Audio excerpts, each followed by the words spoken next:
আজ আমরা class 10-এর exercise 8.2 এর যে sine 0 degree, sine 30 degree, sine 45 degree, sine 60 degree, sine 90 degree এই যে ফর্মুলাগুলি আছে এগুলি শিখব।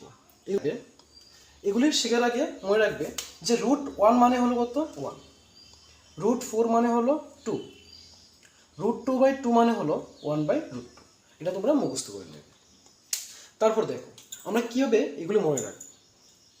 দেখো যদি আমরা আমাদের এই ফিঙ্গারগুলির মাধ্যমে এটা মনে রাখতে পারি তাহলে খুব ইজি হয়ে যায়।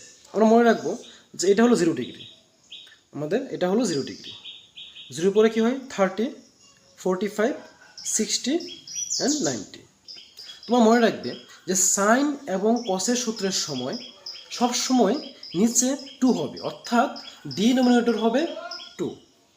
যেমন সাইন 0 ডিগ্রি বলেছে, আমরা 2 লিখে নেব।